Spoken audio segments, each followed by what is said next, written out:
I want to get into immigration. Thank you for Yes. bringing up this topic and following my Twitter stream because it is, big on my mind. And I know people like to know what I'm thinking, and I like to share what I'm thinking. Why do I like to share what I'm thinking, Alex? People email me, jason@calacanis.com is my email for life, or they DM me and tell me that I'm a horrible person and, MAGA for You got to all stop my DMs. accepting, dude. You got to lock down your DMs. I man. love it. I'm not liking my DMs. I love the savage DMs I get. It's incredible. Okay. You don't like them. I know. No, I no. tweet them. I tweet them out in look at collections. them. I'm just like, I can only take so much. I think I have a slightly lower bar for negativity day to day than you do. I just after the third or fourth time someone calls me something nasty, I'm just like, all right, that's enough for today. It's strictly a reflection on how they're feeling about themselves at that moment. Yeah, that's true. Yes. And usually it's a troubled person or a 12-year-old or a Russian Chinese bot trying to cause trouble or just somebody doing engagement farming in order to make money, Yeah. This Week in Startups is brought to you by Paddle. Self-serve software is global by default, but selling to every country is complicated. Paddle's merchant of record manages payments, sales tax, chargebacks, and refunds, so you don't have to. Wherever you want to take your business, go there with Paddle. Go to paddle.com/twist to get started with your exclusive listener fee-free period. Fitbod. Tired of doing the same workouts at the gym? Struggling to plan your own workouts? Fitbod will build you personalized workouts that help you progress with every set. Get 25% off your subscription or try out the app for free when you sign up now at fitbod.me/twist.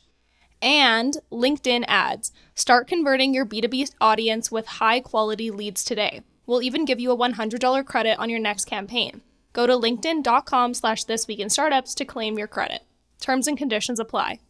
Hey, everybody. Welcome back to This Week in Startups. It is January 3rd, 2025. We are here in the new year. I'm still in Tahoe, getting in some skiing. I did 16 full days. I took my first day off.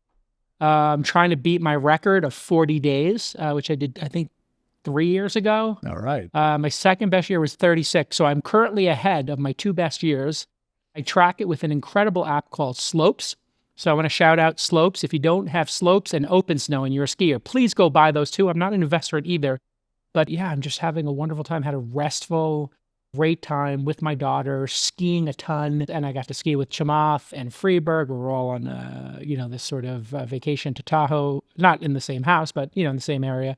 And so a wonderful, wonderful, restful holiday. How was yours, Alex? How was your holiday? Was it restful? It was full of food, but because we had a 3.5-month-old during most of it, not super restful. But I think that's just par for the course when you have really little kids, so not a complaint. I got to see my brother, who actually he's living in Austin for another 6 months on assignment. Oh, I'd love to meet him. Yeah, what does he do? I'll see what I can do. He's a major in the Army, and he just completed his PhD in applied physics and is going back to West Point to teach. Wow, respect. Well, when we have our next event, we'll invite him. I do some CEO dinners and VC dinners on Thursday nights in Austin. Every Thursday, I invite 5 people to come have dinner with me. I got some regulars, and then I always invite a new person to have wide-ranging discussions because I love people. Yes, you I do. love doing this show. Let's say hi to some of our folks who have tuned in early. Mark Beatles, our first Noti coming in today. Campbell, Noti Squad. Bernie Hepp. Happy New Year, all. He was our third. Michael Dan, Moisen Sohn. He is also part of the Noti Gang, Squad, whatever. I think Noti Gang is good. Maddie Newman, our producer and researcher in Austin. She's here. You don't get to be in you can be in the Noti Gang, sure. Uzi Obi is here. Yes, I'm alive. Thank you. A little dark. Gregory Kennedy, Homestead Creative. And a bunch of other people are here. We always like to shout out the Noti Gang. What's the Noti Gang? Those are the people who put on notifications on YouTube. Go to YouTube, type in This Week in Startups. Monday, Wednesday, Friday, we will be going live at about 10 a.m. Pacific. Yes. Noon, J Ranch time in Texas, and 1 p.m. Alex time on the East Coast. Actually, Jason, before we jump into our first chart and our first story, because you brought up the time we do the show, would you like to tell people how the next couple of weeks are going to be slightly different? Oh, yes. I am going to be traveling internationally for 10 days, so we might start earlier or later? Earlier. I think it's Couple 8 of hours. a.m. Eastern time next week. We'll confirm that, put it in No, the 8 newsletter. a.m. Eastern time. Okay, Yes. which means 5 a.m. Pacific time. So if you get up from the Noti Gang, you're going to have my absolute Salute to you. So yeah, when I'm on the road, I still want to do live. Hell yeah. And that's my big resolution for this year is to try to, I got my sleep dialed in. I got my weight loss. I got my exercise. I'm adding meditation. But I just want to take those 4 fundamentals and increase them as part of my New Year's resolution. Maybe lose the last maybe 10 pounds, get to 165, and the weight training going.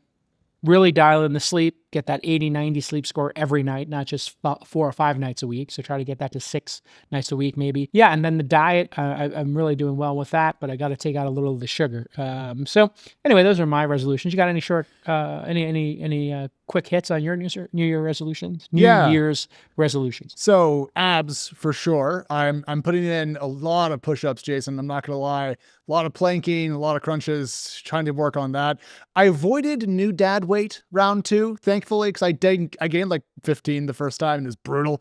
Abs, finish a novel, don't drink for a year. And I think I'm gonna add a non-professional, really personal one. I want to be a really great husband and father this year. I want to be patient. I want to be kind. I want to be engaged and available. And I want to be a little bit less in my head. So a little bit more stoic, a little more zen, a little bit less frenetic, a little bit less all the time. So I think, you have an active mind is my perception. And when you have an active mind, you're highly intelligent, which you are both of those things. You can have a hard time turning it off. There's a very simple way to do this. Just get the Calm app. I'm talking my own book here, but I invested in that company for a reason. And they have 1 minute, 3 minute, 5 minute, 10 minute. Just do it 10 days in a row. Yeah. 1, 3, 4, 5, whatever number of minutes, a breathing exercise, some music that they have at a specific hertz that helps you go to sleep. Just do that. Then go interact with your kids. That's my secret. And there are other stoic tests you can do to help you frame. And shout out to the guy, is it Ryan Holiday? Ryan Holiday, yeah. Yeah, shout out to Ryan Holiday, who I have to catch up with because, we've crossed paths a couple of times. And he's also in Bastrop, which is east of Austin. And I would love to have dinner with him maybe one of these Thursday nights or go out to see him. Anyway, doing that stoic exercise where you think about losing something or loss or not having it. Another framing is, if you were 70 years old, your kids are 30 years old, cat's in the cradle, they're gone, they don't call you all that often, they're busy with their lives.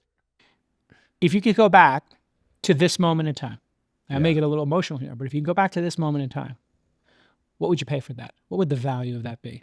When you're 75 years old, to go back to the moment when they're 3.5 years old, they're screaming, they're inconsolable, you got a diaper, while you're changing the diaper, another thing happens, they puke on you, you're covered in puke, you're cleaning a diaper, it's 2 a.m., you got an insufferable boss who's like, where's the Twist 500? Man, were you at my house last night? Because we had one of those nights. Listen, and yeah, it is trying, right? And so that's what I do. And when I was on this vacation, I was saying to myself, I don't get this back. I don't get this moment with the whole family. I got the whole family out one day, 5 at the same time, going down the same ski run. I saw your picture of that. It looks really cute. And I just have to tell you, I just looked at that and I said, I'm making memories. Yes. Making memories for them, for myself, for all eternity. And so use those techniques. And I think you'll, with a little meditation, a little equanimity, and a little stoicism, you can get through what is the chaotic days. I always loved Warren Zevon. Werewolves of London, Lawyers, Guns, and Money. Ton of great songs. He was on David Letterman. He had found out he was dying of lung cancer. Oh, okay. He had never been to a doctor for 25 years. And David Letterman said to him, hey, what can we learn from you that you've got this diagnosis and you've got a very short period of time now? He said, well, the first thing is go to the doctor more than once every 30 years. And they laugh. And then he said, well, what else can, but in all seriousness, aside from visiting a doctor, and he was a smoker, lung cancer, the whole thing. He said, what can you tell us? He said, well, enjoy every sandwich. Enjoy every sandwich. And if I ever got a tattoo, it would be of one or two things. Enjoy every sandwich and a picture of a sandwich or a bulldog. And in my weird 54-year-old, I don't know, 3/4 life crisis, if I ever have one, I might do that. I might get a sandwich on my arm or something with just those enjoy every sandwich, EES. Enjoy Yeah. every sandwich. Because it is such a powerful concept, the simplicity of a sandwich, and just enjoying every bite. That is my message for all of you, and hope for a great 2025. No one likes dealing with taxes, especially a busy startup. Did you know you're required to pay digital sales tax wherever your customers are? That's where Paddle steps in to put your billing on autopilot. When you launch your SaaS product, an app, or a game, you're building something that can reach billions globally. That's the magic of the internet, of app stores, and it's awesome. But scaling brings a lot of challenges, like taking payments in local currencies and navigating all those regional tax laws, plus managing fraud and refunds. That's a tremendous headache that will slow you down. Maintaining a messy payment stack eats up time, energy, and money. And these big company problems compound with every new market you enter. Paddle has seen these challenges 1,000 times or more. As your merchant of record, your MOR, M-O-R, they're going to handle payment localization, fraud prevention, tax compliance, and customer billing support so that you can grow faster. You need to launch in a new country? You're done. You need to set local pricing? One click. You want to add payment methods? Easy peasy, lemon squeezy. So here's your call to action. Wherever you want to take your business, go there with Paddle. Go to paddle.com/twist to get started with your exclusive fee-free period. That's paddle.com/twist to unlock your no-fee starter period. Yeah, and thank you everyone for being here to kick it off with us at Twist. Jason is still in front of a tree. He has his fire going.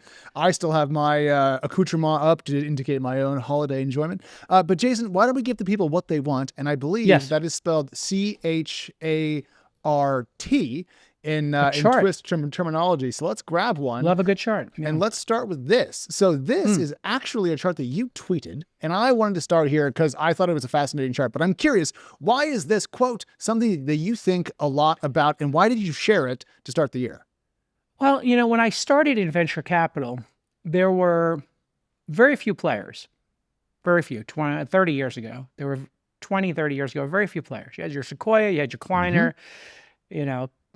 some other weird firms. It was a very bespoke, weird, unique, tiny business. Yeah. And then, Google happened. And you had this sort of big company that nobody had ever seen before. And obviously Apple, when Steve Jobs came back and the iPhone happened, those two things created an industry that was larger than people could ever imagine. And in the early days, people used to go public with $25 million, $50 million in revenue. So a lot of the growth that happened was after the IPO. People would hand them off. And what this chart is showing is Instacart's delivery, Instacart's major investors, and the price of each funding round. You see here, Khosla, Canon Partners, and Y Combinator paid 24 cents. I'm assuming that's the share price. Yeah. And then Sequoia paid 24 cents. So what happened there is, even though that was a year apart, the seed and the Series A, the seed round was on a convertible note that converted, I guess, without a discount to that Series A round, which is weird that they didn't have a discount on it, but okay. So those two people did the earliest investments and they paid 24 cents a share. Andreessen Horowitz came in for the Series B a year later and paid $3 a share. And then you had Kleiner and some other folks come in for the Series C at 2015. And you see this nice, like every year. Sequoia, Y Combinator come in at $18. Now they had paid 24 cents. Now they're paying $18, right? Almost like 100x what they paid originally, maybe 75x or something like that, 5 years later. In other words, they had inside information. This was a great company. So they both made a second bet. That's when Y Combinator had their fund, which was their growth fund. Continuity, right? Continuity their growth. fund. They came up with the term continuity for it. Weird name, terrible name, actually, because it gives the impression that it's not as cutthroat as it is and that everybody gets one, which I think is why Gary probably got rid of it. Yes. And then you start to see other folks come in like Tiger Global, D1 Capital, DST, which is Yuri Milner's famous firm, General Catalyst, one of the mega ones. And then eventually this last round where Fidelity, T. Rose, Andreessen, and Sequoia paid $125 a share in 2021, peak ZERP. And somebody took these and they circled, the Series D and called it venture capital. And then they called the Series E and above not venture capital. You and I had talked about this last week, I think. Yes. And I just want to point out to people that when we talk about venture, there's, I think, trad VC, and then I think there's new VC. Yes. And for founders, it's really important to understand where you are in this journey. Trad VC, traditional venture capital, we're placing bets, we're helping you grow the product, find product market fit. And then whatever this new VC is, this late stage new VC, what I'll just call, I don't know, the growth stage, Sure. pre-IPO, mezz. I'm going to just call it mezz financing. Screw it, I'm going old school. Trad VC and mezz, because we used to call this mezzanine financing, like this little round between when you were venture and private and going public. So I'm going to say this is mezz growth. Yeah. A Trad VC is like the bespoke art, punk rock, gut feeling, roll up your sleeves. Yes. And everything else is just a spreadsheet. It's just people with a spreadsheet. And I'm not diminishing them, but the decisions made there are made largely on some economic bet. And that bet did not pay off because the public markets did not reward the private market investors after a certain round. And that's what the chart shows. So if we throw up that chart one more time, at what point, and what is the stock price today? Yep. If we look at Instacart, at what point were you underwater with your investment? Because here, I think it's somewhere, it IPO'd at $27, which means, that Series E, the first non-venture capital, the mezz financing, is still underwater by a third almost.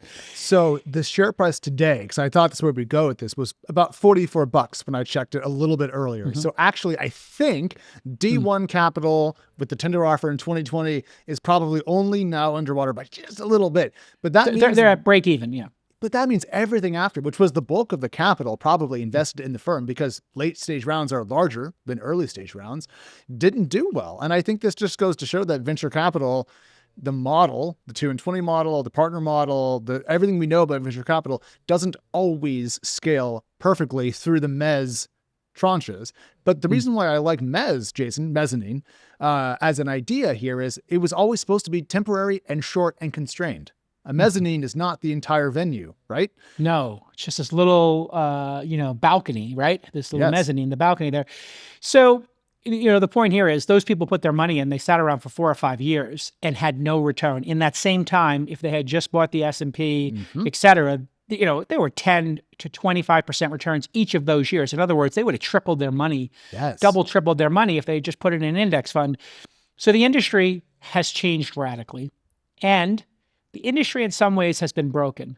Part of it is too much capital and trying to make it bigger than it is. And that's why, just making the announcement here today, I am committing our firm to going even earlier. I have decided, as over the break here, I want our firm launch, which does Founder University, a pre-accelerator where half the companies aren't even incorporated yet. Yep. And the accelerator, which is a peer to Techstars, and Y Combinator, where we, have companies that have modest traction or they're, MVPs just going into the market. Yeah. We're going to really focus 95% of our effort there.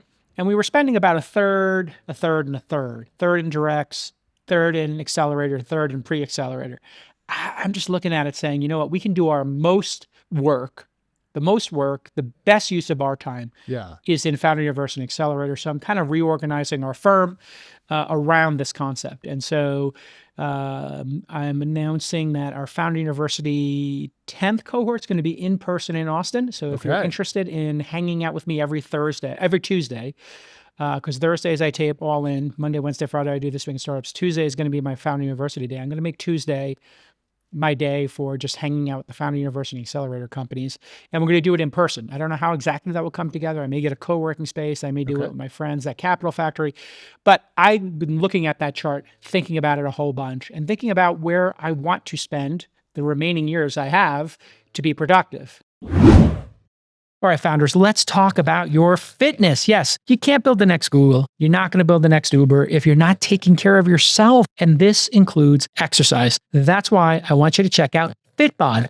Fitbod is like having your own personal trainer right in your pocket. I use it. I love it. It designs workouts tailored to you and your goals, as well as the equipment available to you. And of course, your fitness level. So if you're just starting out or you're already crushing it at the gym, Fitbod helps you level up your fitness. How does it work? It's pretty simple. They use machine learning, they use exercise science, and they build you a custom workout plan that's just for you. And it's based on things like the muscle fatigue of your past workouts and your recovery. So listen, you don't wind up like doing too many quads and not enough abs and too much back. It monitors all that for you. It tracks things like muscle fatigue and recovery so you avoid overworking or underworking any muscle group. And if you don't have a gym, that's not a problem. Fitbod works anywhere, and it keeps your workouts fresh and effective. So for example, when I'm on the road, I might go to one of those hotels that has like a tiny little claustrophobic gym, and all they have is like dumbbells and a treadmill. No problem. Easy peasy. You tell Fitbod what is available. It makes your workout. Now, I might be at a full gym where they have a circuit, where they got kettlebells, which I love, and then it will give me a workout based on the kettlebells and the circuit machines. And what's really interesting is I use the Watch app, and I can just sit there, doot, doot, doot, and log my sets in the workout app. I can change them. There's a little key where like you still want to get biceps, but there's 3 or 4 different ways to get biceps worked out. You can pick the one you want to do. They have over 1,400 videos to guide you through every move in Fitbod, and you can kick off 2025 nice and strong. Take all the guesswork out by getting 25% off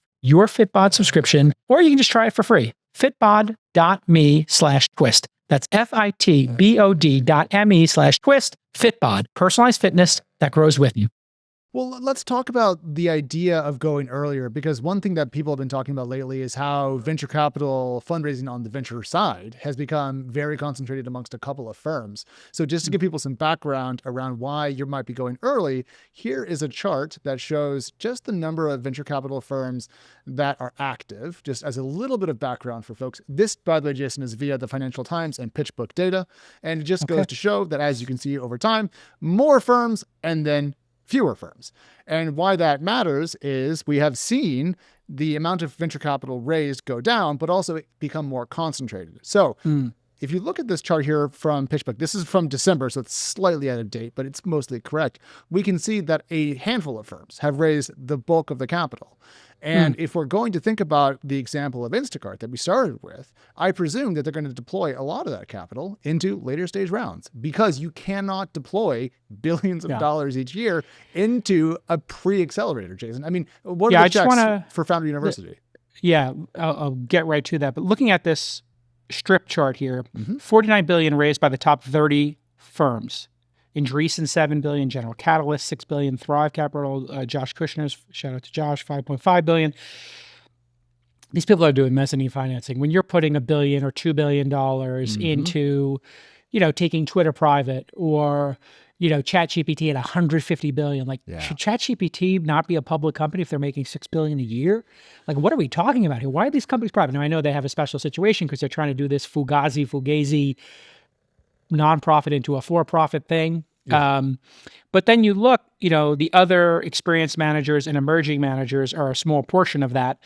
I think LPs need to start thinking about, well, where do they want to concentrate their dollars, and what is the best use of their capital and time? Yes. If they want to have average returns, I think these late-stage funds are a great way to get exposure. And I think what's happening in their minds, I'm going to do a little mind reading here, is I think they're going to look eventually at this mezz financing cohort, what Josh is doing at Thrive. And again, this is not a criticism, as public market investing. They're public market investing. So then, Jason, just to be clear, that means they're going to be shooting for essentially the S&P. They're going to be... If they beat 7%, 12%, they're better than the S&P on average, as you know, as a lover of low-fee index funds. It's true. And then the rest of us are trying to hit double or triple that, 15 or 21%, let's say, so that we say, hey, these things are private. Anyway, I think for founders who are looking at this, just understand, if you're going to a firm that has, 5, 10, 20 billion under management, they just are not going to give the attention to you as a tiny founder trying to figure it out. So I think, just as founders, be thoughtful and put your expectation. Listen, if you're going to talk to Josh Kushner or Andreessen Horowitz, the late stage group, they're putting $1 billion or $5 billion or $2 billion into some of these deals. If they're putting $250K into your deal, it's not going to move the needle for them. It's not going to get their attention. That doesn't mean they're bad people. It's just the nature of it. Just like I can't help you when you're raising at, $1 billion or $100 million even when you need 30 million or 40 million. I can refer you to my friends, but that's almost the entire size of my fund. We do a $45 million fund. The good news for me is I don't need a lot of capital. I want to do 200 of these 25K checks for Founder University. To your original question, we give people their first 25K check to start their company, and then we give them a 125K check, just like the same terms as Y Combinator and Techstars when they're in that second stage. So I think ideally, I would like to do 200 of the 25K checks, that's about 5 million, and then do another 5 million in the 125K checks, which is about, I guess, 40 of those, right? So, that would be 240 companies a year, which would be 2.5 times what we're doing now. We're about at 100 a year now. I mean, I only really need 10 million a year to deploy, 15 million a year. And I can have enough surface area that if we hit a unicorn every 200, we could have a really amazing fund, just doing the math on paper. So I've been thinking a lot about this. The market keeps changing. My original thought was I would keep half our money in reserves to bet on the biggest winners. But what I'm realizing is, gosh, a lot of these seed rounds, when these big funds dip into them, they're demanding 10% ownership, which means they want to put in $10 million, which means they ratchet a seed round up to 100 million. And the company's got a $100 million valuation. They have 1 million in revenue, so they give them 100x. And that's just going to distort reality as we've seen. Instacart's reality got distorted there. And these distortion effects can be profound and problematic. We're going to talk about it in the back half of the show because Bench and Level, two promising firms, just busted out. We'll get into that in detail. I want to get into immigration. Thank you for bringing up this topic and following my Twitter stream because it is, big on my mind. And I know people like to know what I'm thinking, and I like to share what I'm thinking. Why do I like to share what I'm thinking, Alex? People email me, jason@calacanis.com is my email for life, or they DM me and tell me that I'm a horrible person and, you got to stop accepting, dude, you got to lock down your DMs, I love it. I'm not liking my DMs. I love the savage DMs I get. It's incredible. Okay. I you don't like them. I know. No, I tweet them. I tweet them out in collections. Them, I'm just like, I can only take so much. I think I have a slightly lower bar for negativity day to day than you do. I just after the third or fourth time someone calls me something nasty, I'm just like, all right, that's enough for today. It's strictly a reflection on how they're feeling about themselves at that moment. Yeah, that's true. Yes. And usually it's a troubled person or a 12-year-old or a Russian Chinese bot trying to cause trouble or just somebody doing engagement farming in order to make money, Jason, you asked us to put together a couple of stats to help frame the debate that we've had nationally, I want to say, about high skill immigration. And we have a guest in just a second that's an expert. But I want to show this little infographic because I think it provides some good foundational information for everyone who's watching today. So this is a couple of data points. One, how many new H-1B visas were granted? And the latest full year data we have is from 2023. Everybody will have 2024 data very soon, but we want it to be consistent. So the number was 118,948, and that's a little bit above the cap number everyone talks about. And that's because there are some exempt categories. The total number of illegal immigrants in the U.S. in 2023, we went through a bunch of different data points. The best number we could find was about 11.7 million total.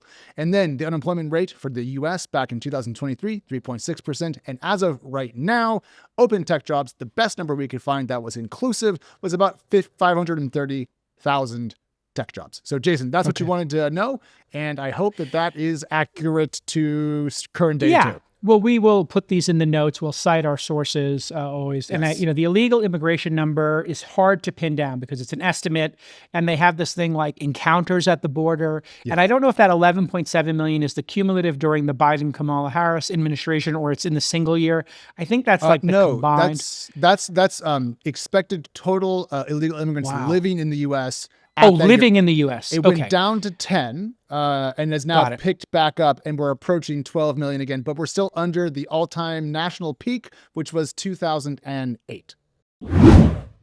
Okay, everybody, 2025 is here. With every startup hitting the ground running, it's time for you to be competitive and to beat those competitors in B2B selling. So if your ad strategy doesn't include relentless focus on targeting the right prospects, well, listen, your message might get lost in the noise. Well, LinkedIn ads is going to ensure that you reach the right audience at the right time in the right place. LinkedIn's advertising tools connect you to decision makers based on their job title, their industry, and the company size, and many other vectors. So maybe you're targeting your beachhead market, your ideal customer profile, the one most likely to buy your product, is a company between 50 and 250 employees. Maybe it's companies between 1,000 and 5,000. You can target just the people you want to reach and just the titles you want to reach using LinkedIn ads. LinkedIn has the two things that you need to grow this year: reach and impact. On the reach side, LinkedIn has more than 1 billion members, 130 million of them are decision makers, and 10 million of them are C-level executives, the people who are the hardest to get in front of. Hey, listen, I'm one of them, and I'm on LinkedIn every day, multiple times a day. On the impact front, B2B marketers report 2 to 5 times higher return on ad spend compared to other social platforms. Plus, 79% of B2B marketers say LinkedIn is the best platform for paid media. LinkedIn ads allows you to build the right relationships, drive results, and reach your customers in a respectful environment. I mean, it's really about business. When I say business, you think LinkedIn. When I say LinkedIn, you think business. That's why you want to put your B2B message there. Start converting your B2B audience into high-quality leads today. We'll even give you a $100 credit on your next campaign. Go to linkedin.com/thisweekinstartups to claim your credit. That's linkedin.com/thisweekinstartups. Terms and conditions apply. LinkedIn, the place to be, to be. And let me just say here, I am trying to, because I have a lot of friends who are involved in the administration, I don't have to say who they are. You can just Google look them. You can just Google them, look at my Twitter stream. And people are weaponizing what I say against my friends. I don't know if you've seen this, but a lot of the fringe elements of MAGA and some other things are just taking whatever I say and then slamming it into my friends' feeds and saying, hey, you're a bestie, your best friend, your good friend, your colleague, your business partner. They don't even know the nature of my relationships. They're saying this with people who maybe I don't even have a relationship with or have a very cursory relationship. I am going to be very muted for the next couple of weeks about these issues on my social and here because I don't like to get my friends dragged for my comments. Okay. So if people think I'm being a little subdued, I am self-censoring myself by choice. I don't have to. Nobody's asked me to, but I'm going to self-censor myself a bit over the coming weeks just so I don't get weaponized. But the H-1B visa discussion you wanted to talk about on the show, you're the co-host. We had a guest booked. I want to talk about it here from maybe less of a political basis, but more of an educational basis, just to level set facts. This is Lisa Wedden, founder, CEO of Plymouth Street. Jason, she worked for Bloomberg Beta back in the day. She's a Sequoia Scout as well. So she's been on the venture side and the founder side. And I booked her because I had the same thought, H-1B visas. And then as I was learning so much more about the U.S. immigration system this week, it turns out that her firm mostly works with O-1 visas, which are different than H-1B visas. So one, Lisa, thank you for being here. How are you? Thanks for having me. I'm great. Happy New Year. Yeah, Happy New Year. So I want to start at a kind of a high level here and talk about the impact of immigrants on the technology scene. The American Immigration Council says that 44.8% of the Fortune 500 companies back in 2003 were founded by immigrants or their children. I know this is a near and dear issue to your heart. So I'm curious, when you think about high school immigration, what is your compelling argument you tell people who are skeptical as to why it matters to our national growth? So I think the stats are really compelling here. 55% of technology unicorns are founded by immigrants. Some of the most iconic companies of our generation, SpaceX, Replit, Stripe, have all been founded by immigrants. And when you think about, the earlier discussion, capital is not necessarily the constraint for innovation. Human talent is. Plymouth's mission when we set up was to accelerate US innovation by enabling the highest skilled talent to build in America. And immigrants have consistently proven time and time again to be some of the most innovative, risk-taking, entrepreneurial individuals. And Absolutely. So that's the core focus here is how do we unlock a new era of US innovation? So my question then is, why is your firm so focused on O-1 visas as opposed to the much more, I would say, newsy, recently, H-1B program that I think people are much more familiar with than the O-1 program? Totally. So the H-1B program was designed in the 1990s, and it was set up with a 65,000 cap limit. Today, over 780,000 individuals apply for the H-1B. And the reality is that we could be losing out, and I think we are losing out on the world's best talent because these individuals are put into a lottery ticket system. And so you could imagine a leader in AI, a leader in quantum, a leader in nuclear energy puts their name in a lottery ticket system and they don't get it. And I think the reality is that we want to recruit and retain this world-class talent. And in comparison to the H1B, the O1 is not a lottery ticket system.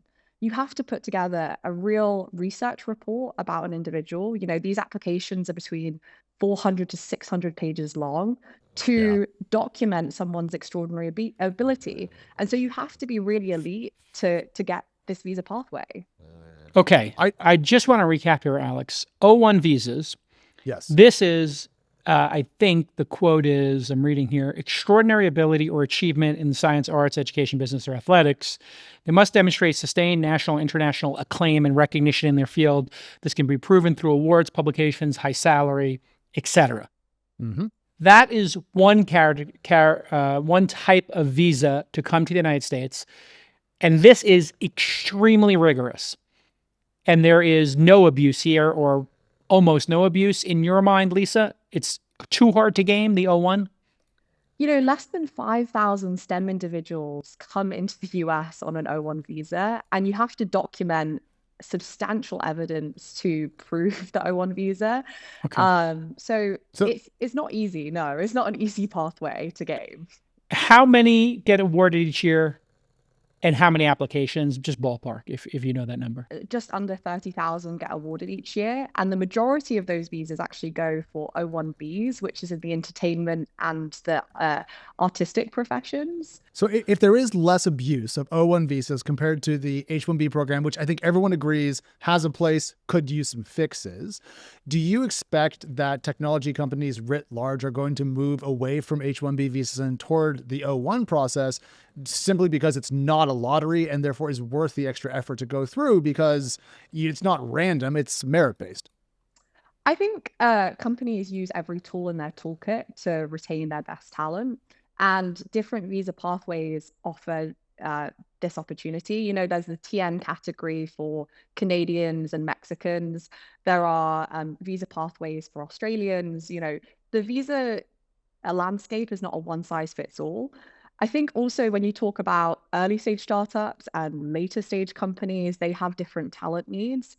I think the O1 is an amazing visa pathway for the very best talent, both at the earlier stages for founders who want to build in America and the later stages. And I think the best companies that we work with, like Midjourney, Replit, Pika AI, they take their talent extremely seriously because they know that the constraint for growth is finding the very best talent. I'm just curious about the viability of O1 visas to hopefully expand to allow for more high school immigration, because I think personally, just my own view, not even speaking for Jason or the show, that if we could 10x the number of very brilliant people that work in technology that can come here and stay every year, it would be worth, you know, at least 1% GDP growth per annum, which is the cheapest thing you could possibly buy.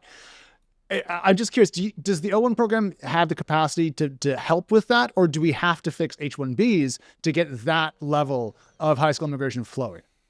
So I think there's reform across the system, but the O1 is an uncapped visa pathway, and we should be utilizing it. And this administration should utilize it insofar as it achieves our goal of American competitiveness. I think the message for the world should be America is open for business for the world's best skilled innovators, and we want you to come and build here and innovate in this economy. And I think this is a golden opportunity to share that message and utilize every tool in our toolkit to do that, and visas are a component of that.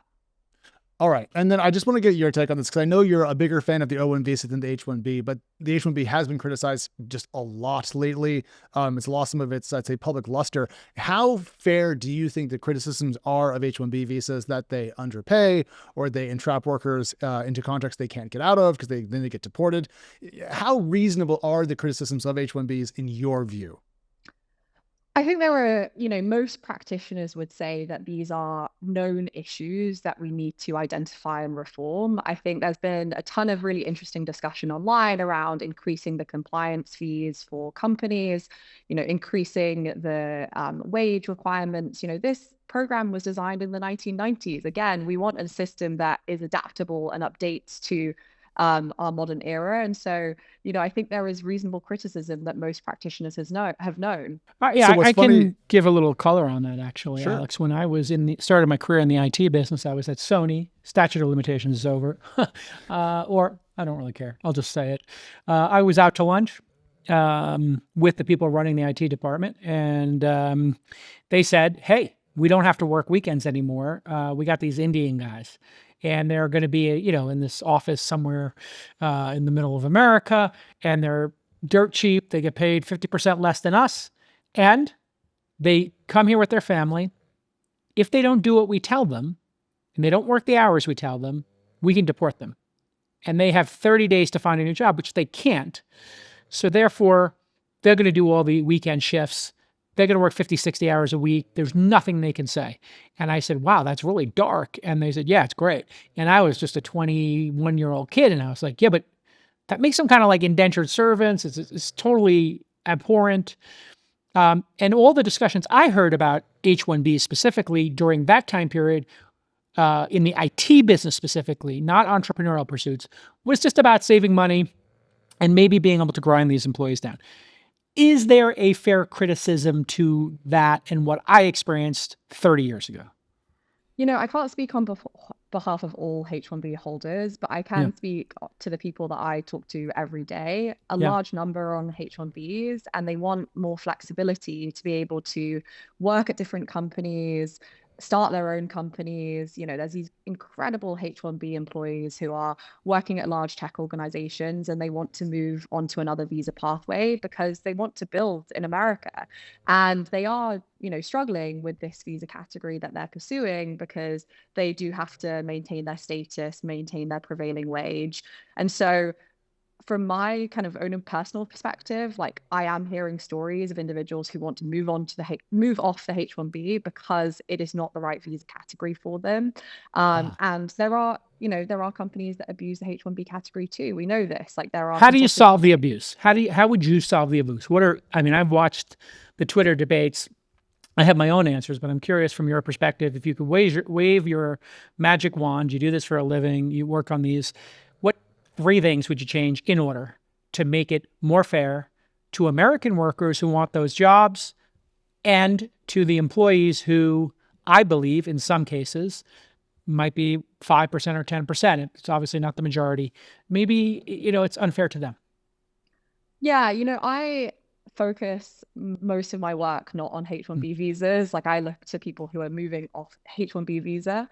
But I think the reality is like there are, several things that are interesting about reforming the H-1B. One is that you could look to explore to increase the costs for companies for the H-1B. So increasing the annual compliance costs for H-1B visa, that would be, I think, really interesting. Increasing certain elements of the wage requirements could be really interesting, and reforming the number of allocations in the lottery for companies. And I think those would be, frankly, kind of like an interesting and necessary requirement for ensuring that this visa category is updated from the 90s. Awesome. If you go back to Twist episode 35, we had Brad Feld on and little baby Jason, 14 years ago. They were talking about this issue. And one thing that they brought up was the idea of a entrepreneur or investor visa, Jason. The idea that if you're going to deliberately come here and start a company, there should be a separate door just for you. There should be an easy way for a foreign entrepreneur who wants to start a business in the U.S. that raises a certain amount of money from U.S. investors to be able to get a visa and get going. Right. Put that amount of money in a bank account, fill out a form, you're done. That's right. So it turns out, as we start talking, to the politics is a mystery to me, but to my, the friends of mine that are in the House and the Senate, and some of the other people that we know, what we found out pretty quickly was there's a type of visa called an EB-5 visa, which is basically the opposite of what we want. The EB-5 visa, which has been around since 1990, gives a visa to a foreigner who invests $1 million in a U.S. company. Oh, genius. Right? So you can you basically are, the idea is to drive investment in U.S. companies, Right. but the person getting the visa is simply the investor. So, there's a lot of controversy around that particular type of visa, people buying visas, et cetera, but the structure was parallel. We want the opposite. We want the U.S. to be the investor, and we want the entrepreneur to be this somebody. Is the talent. Exactly. If you have Yao Ming in China, you want him to play in the NBA. Exactly. So somehow his visa got approved. That's right. That's right. And Lisa, just as a last thought, do you think we need, instead of trying to fix and shoehorn our needs into the O1 and H1B categories, just simply a blank sheet of paper and an entirely new category or new system to avoid just endless rounds of small technocratic fixes to a program that seems to have larger issues? I think there's huge opportunities to explore like a fast track entrepreneur visa. They did actually come out with the international entrepreneurship rule, which was a different opportunity, but it was very complicated and not super fit for purpose. And so, yeah, to the extent that we can streamline this immigration system and have very clear opportunities for innovators, I'm so in favor of it. In this moment, we do have visa categories that are advantageous for entrepreneurs, so we're doubling down on that. But again, let's be innovative and let's think about our ultimate goal, which is advancing US innovation. And to the extent that we can think through every tool in our toolkit, I'd advocate for that. All right, Lisa, thank you so much. PlymouthStreet.com if you want to look up her work. Thank you much. And we'll What do have you back on charge, probably. Lisa? How much does it cost if a company hires you per person? How do you get paid? We get paid per visa. So How much? What does it cost? Between $10,000 to $12,000. Oh, okay. So it's kind of reasonable, but it's not cheap. It's your very best talent. We really fundamentally believe in investing in your talent, and these applications over 500 pages long. So we really focus on ensuring that you can consistently and reliably bring over your best talent. Fantastic. Really appreciate you coming on, Lisa. Thanks so much. Thank you much. Appreciate it. It was great to have her on. I think there's a really easy way to solve this problem. Hit me. Number one, a minimum salary. Yes. I don't know if it's 50, 60, or 70K, but that's an easy one to do. You put in a minimum salary for these. Number two, you have 1 year to find a new job. So if you're on an H-1B visa, you have a year to find a new job. Now, I know what people are going to say, that's unfair or whatever, but hear me out because here's the next piece. When I am an employer, I pay 10% of your salary. 10% of your salary, not just $1,000 or whatever these application fees are. 10% of your salary, up to a certain number. So there's like a minimum, but it also maxes out.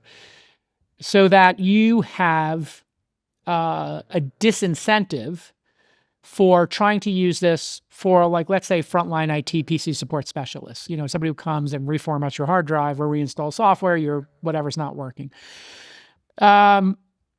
And I think a lot of this stems from the fact that a lot of people on the GI Bill or, folks thought, hey, I can get a degree from some degree mill. They sold me on being an IT person. They told me the starting salary in IT was $75K.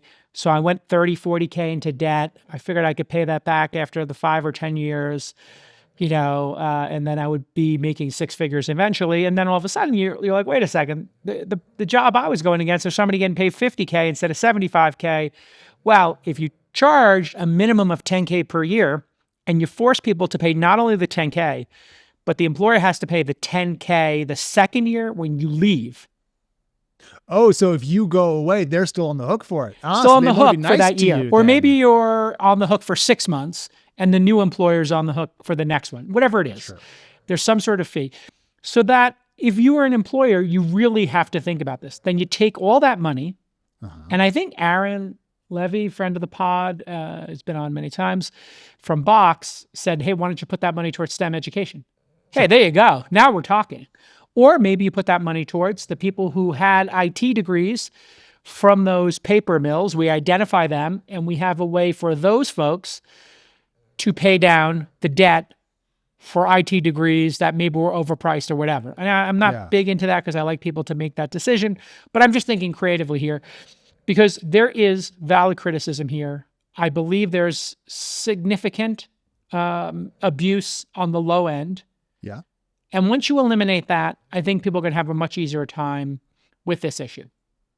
I think so too. I don't think we're ever going to get the people who want to shut down all immigration for all time in the United States ever on our side here. But if there's a way we could grab 65% of the population and open up the economy to allow for more smart people to come here and build and have faster GDP growth and have more of a talent edge on the rest of the world by being an attractive place for brains to drain to, well, then we'd have a stronger nation, more money, and happier people, Jason. And I'm just so in favor of that.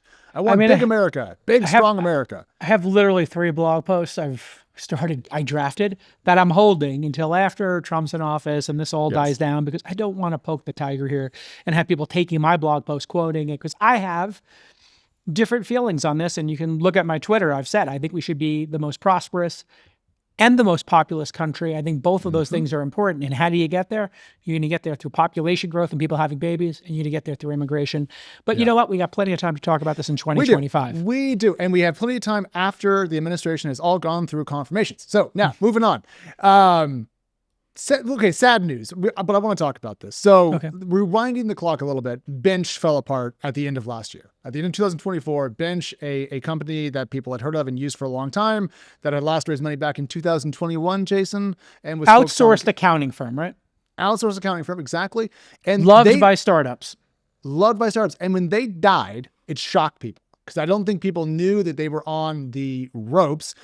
And then to start the year, there's another company that's followed. It's a fintech HR startup called Level. It offered benefits. So essentially, if you were an employer, a startup, say, you could create kind of an innovative benefit program for your employees. They did self-insured dental and vision products. And you could also do wellness, fitness, all sorts of things using this Level program.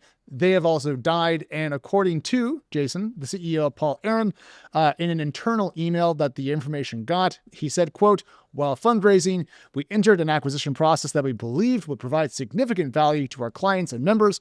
Unfortunately, the deal fell through at the last minute due to external challenges beyond our control." My question to you, because I have a lot of thoughts about the business and the timing and so forth, but when a CEO says we were fundraising, there was an acquisition and it fell apart, what does that tell you in your spidey sense? It tells me the company was burning too much capital. Okay. The investors had lost faith in this company being a great place to deploy capital. So they're burning too much money. Maybe the actual unit economics didn't work. So new investors assessing this opportunity might have thought, if they're burning some millions of dollars a month at this company, the valuation is very high. There's all these covenants and all of this preference stack where the latest investors get 2x. If I come in and I do a pay-to-play round or a cram-down round where I say all the existing investors, their shares are going to get diluted 100 to 1 or 50 to 1 or 25 to 1 or 10 to 1 or 5 to 1, they're going to be common shares, and then we're going to start over, raise more money.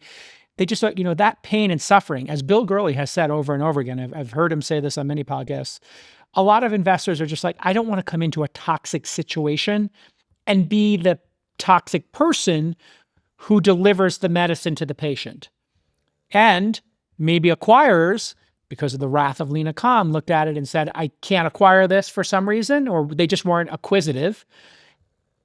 Or the unit economics of doing outsourced bookkeeping just looked like this was a bookkeeping firm that didn't really have enough technology there, and the mission to use technology to make bookkeeping, auto-categorize expenses and costs. Maybe that just never got there. So maybe it wasn't great execution, or maybe they just couldn't get the margin there, and this experiment failed. And the board seems to have made 2 mistakes. One, they ousted the founder. Yes. There's been a big controversy, trying to out the board. Now, I would be very careful. The board might have been doing something fiduciary that was responsible as a fiduciary. If that CEO, and we don't know, was not hitting their numbers, was not a great leader, couldn't track talent, we don't know, then they probably were right to try to find a new leader, and maybe they found the wrong one. Or maybe it just, like I said, was a crack foundation or a failed experiment. So we don't have full information. Trying to out the VCs who ousted the founder, I'd be very careful. Yeah, I saw that. I would be very careful with that, because they might have actually been doing the right thing and the hard thing. And doing the hard right thing is hard, and it makes you look like a jerk as a VC. I've actually never ousted a founder. I've never, because I'm an early stage VC, we never got to that point. Yeah. But I, know people who have, and sometimes it's like, this founder was off the rails. They were in founder mode. They were off in la la land. Well, that's why, to me, when a VC does actually pull a founder, I almost don't view it as a non-founder friendly move because it's done so infrequently. I presume in only the most extreme of situations. So to me, if that happens, I actually judge the founder more than the VC. I want to go back to this bench thing. One last question, because I have been, not a question, more of a thing that I'm curious about. We have seen fewer deaths, fewer implosions, fewer big flameouts in the startup world of companies that raised a huge round at a big valuation in 2021 than I expected. But then we just had these two companies land in quick succession, bang, bang. And so the thing I'm curious about for this year is how many will we see in 2025? Will this be the year when companies that haven't raised since 21 fail? Because there's probably several thousand of them out there that are just waiting to either get bought for $1 or to die. And maybe we're finally at that moment, Jason. Maybe it's here. I think when you raise a ton of money and you have a lot of runway, you can kick the can down the road. You can do 4 riffs. You can raise your prices. But eventually, you can put lipstick on the pig. You can paint the house. But it's still got a cracked foundation. It's still got a bad fundamentals, possibly. And I think that is the challenge. That is the challenge. Well, we'll see. Do you want to wrap up with just a little bit on this Lyft Amazon? Sure. Concept? Yeah. I mean, I think that this was one of my big, the All-In prediction show comes out tomorrow. I predicted that one of my big business deal of 2025 in the prediction show, which you'll get today, Friday, was that there would be consolidation in the on-demand space and the autonomous space in 2025. Now, that's a bold prediction, but I do think we could see Amazon, Uber, DoorDash, BYD, Uber, Tesla, Zoox, Waymo. You're going to see some of these merge. If Waymo and Uber merged, they're de facto going to run the table on everybody. It's going to be like a battle. It's going to be hard for Tesla to beat that, right? No, I absolutely agree. Now, Uber plus Waymo equals win, I think. I think they win. Uber plus Tesla means they win. Sure. So if you look at that, you have Waymo and Tesla plus Zoox, very promising, plus another 15 other providers of autonomy. So you take those 18 different autonomy providers. There's probably 5 that are the most credible. You take those 5 and you pair them with either Uber or DoorDash or Amazon and their deliveries, you got a pretty robust offering. And so with the end of the wrath of Lina Khan, we could see something epic occur. Something like the acquisition of Whole Foods, or something like the acquisition, maybe even a better one, YouTube, Instagram, WhatsApp, like a mega matchup that has significant impact on the future. So I agree with all of that, but I'm a recent convert to the Amazon possibility. And I had honestly forgotten Why? that Amazon owns Zoox. Yeah, you forgot. God, Zoox has got great potential. It does. And so Amazon, if you forgot, like I did, Amazon bought Zoox back for 1.3 billion in 2020. The company had raised up to about $1 billion, Jason, at a valuation that reached as high as 3.2 billion. So not the best venture exit, but certainly a property at Amazon that's done well. So lately, Zoox has expanded to San Francisco, larger Vegas footprint, and Foster City, and they're going to do their first public riders in Vegas this year. So Zoox officially is going to be a real robotaxi company in the near future. So that means that they had the technology side, Jason, sorted out at Zoox, which is Amazon. And then there's Lyft, which my friend Anita Ramaswamy over at The Information pitched this Amazon Lyft deal as a 2025 option, which got everyone talking. And the thing that I'm just blown away by is how essentially Lyft is free. Lyft today is valued at exactly 1x its trailing revenue. Whereas Uber is worth 3.25x and Tesla's worth 13.5x its trailing revenue. So you can buy Lyft for 1x revenue? Attach it to Zoox? You'd have to pay a premium. Sure. To get the shareholders to give it up. And that premium would probably be 2x or 50% or 2x. So I think if you add a 50, 5% premium to it, but I think it is about to, they are going to be break even profitable. I don't know if they're got some funny gap uniqueness to Lyft. I haven't been tracking them, but I do. I can answer that for you. So they are roughly break-even-ish on a GAAP basis. They have 107 million of adjusted EBITDA in the last quarter. But the thing that I think is most important, Jason, is their trailing operating cash flow was 740 million in the last 4 quarters. So it's kicking off cash. Awesome. So, it's not, I mean, buying the number, what will be the number 5, 6, 7, 8th most important player globally, maybe the 10th most important player globally, is not a power move. Power move is to buy Uber, Grab, DoorDash. Like that's the power move. And so Amazon tried to do restaurant delivery. They failed at that one. I don't know why they failed. I guess it's a hard problem to solve. They weren't focused on enough. Who knows what the reason was, but they like to take big risks. They bought Whole Foods. I think that took them a couple swings at bat, but I think that's actually working because I see Whole Foods coming to my house, and I know a lot of people are buying from Whole Foods via the Amazon interface now, and they seem to have figured that one out too. So I think, I don't think this is going to happen. I think it would be, well, I just think you're like buying a brand you're going to disappear anyway, and Amazon already has the Prime members.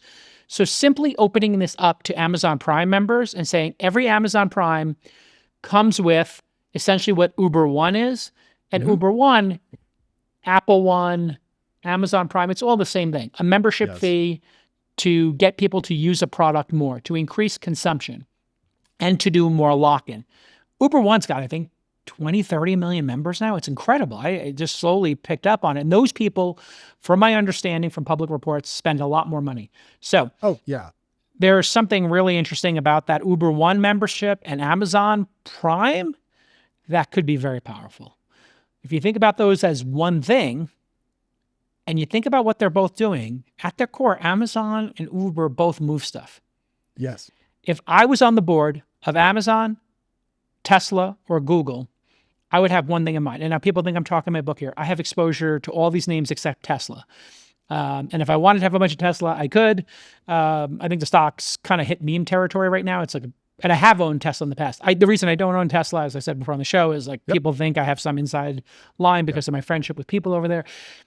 Just, I have exposure to everything. I'm not talking my book here.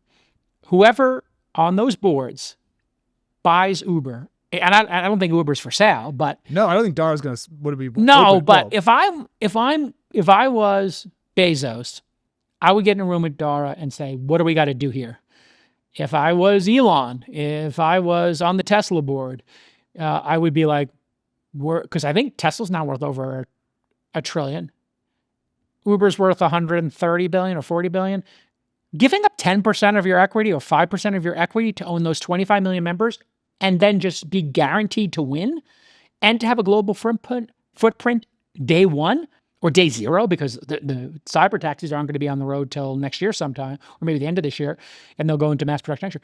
To have that advantage, if Waymo gets that advantage, if I was Larry and Sergey, I would be going at Uber. I believe Uber merges or is acquired with one of the 4 players. Tesla, Amazon, Google, Waymo, and then long shot of long shots might get blocked, but a DoorDash and Uber combination. That's scary. Merger. See, even me, my ding, ding, ding antitrust bells go off with that one. But I'll tell you why this is something that the antitrust people should at least maybe consider letting happen. Okay. Then you would have a company add to the Mag 8 or Uber plus Airbnb. So expanding the Mag 8 makes each member of the Mag 8 less powerful. Yeah. We should be trying to take the Mag 7 or 8 and make it into a Mag 17 or 18. Yeah, Mag 20. Yeah. Make a Mag 20. Then that's the way, because you're not going to stop them. They're just too good at what they do. They're at the top of their game. They have too much cash. No administration can stop them. You're not going to break them up. Even if you do break them up, they're going to add more businesses. And so, or if you force Google to spin out YouTube or something, you would actually then create a Mag 9. So there might be a case to break up 1 or 2 along the margins. That's my best belief here. But I do think we will see, we're going to go from 1% of rides globally being ride sharing to 20. In that case, The TAM's going 20x in the next decade or two, easily, in my mind. And if that's the case, and car ownership goes away, man, Tesla's flat year over year, I think, on car deliveries, 1.8 million or something like that, which is extraordinary. 1% down year over year. So even. Yeah, you call it even. Car ownership is having an issue right now. I think young people don't want to own cars. So actually, Tesla's making the absolute right bet on the cyber taxi. So why not insure the win for 10% of your shares by buying Uber? For me, that would be like a dream. Or Amazon buying it, or DoorDash. A couple of data points here, just to wrap up this conversation. Lyft valuation as of right now, $6.03 billion. DoorDash, $72.5 billion. I think people don't realize how much more valuable DoorDash is than Lyft. Uber, $137 billion. And then we get into the big boys. Tesla, $1.27 trillion. And then Amazon, $2.35 trillion. And I'll just throw in Alphabet for good measure here.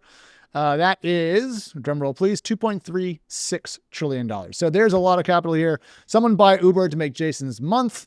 And we're back on, we're doing a late show on Sunday. Well, we're going to record the Monday show on Sunday. We might go live with it. We'll see. So if you're around Sunday night, because I'm going to be traveling on Monday, we're going to record the show Sunday. Back to, hey, listen, no rest. We love doing the show. We do whatever we have to do to get it. No rest for the weary. All right, everybody, do me a favor. Founder.university, start a company in 25. Number 2, follow x.com/Alex, x.com/TWI startups, x.com/Jason.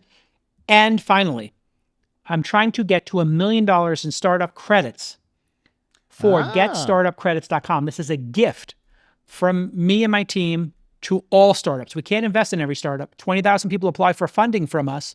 So what we did was, anytime anybody takes a meeting with us, we give them the getstartupcredits.com package, which is, I think, over $500,000 in credits. I'm going to get it to $1 million. I got Oracle in there. I got Google Cloud in there. I got Cruise for accounting, like really stable accounting. I got Vanta in there. I got Oracle. I got Zendesk. I got LinkedIn. I mean, these are the biggest names. I got Embroker. I got Northwest. I got HubSpot. Athena. Go to athenawow.com. Get a free month, I think. So what I'm doing is, the people who are my friends who provide services at an elite level, I'm allowing them to provide something really great to founders. This is my mission, to help support founders in year 0, year 1, year 2, the hardest years. You go there, you fill out the form, you say what you need. I need accounting. I need hiring from LinkedIn. I need marketing from HubSpot. I need cloud computing. Could be, Azure. I don't think we have Azure in there anymore. Oracle. Or Google Cloud. I need any of those. So if you want to be part of it, just email me, jason@calacanis.com. It's got to be something like legit. If you give away 1 month of your service, like the rack rate deal, don't bother contacting me. It's got to be super generous, like 2 years of the product, 100,000 in credits, no strings attached. And you have to attach an evangelist to it. So the way the Get Startup Credits works is when they fill out the form, Alex, the founder's contact information, if they opt into it, goes to that provider. So if you say you want cloud, it'll go to the evangelist at Google. It will go to the evangelist at Oracle. It will not go if you don't click off cloud. So you're not going to have your time wasted. But then you're put in touch with people like a real human being. So yes, you're to not be sent part to the of slush pile. No, you're not just going to get added to a mailing list and get spammed. You have to put an evangelist on it. It has to be a good deal. Anyway, it's an experiment. We experimented in the 4th quarter with it. We had hundreds of people, I believe, come in and fill out the form in the experiment. We had, I think, a half dozen partners. We're going to go to a dozen partners. It's working great. And we'll see you on the next episode of This Week in Startups. Bye-bye.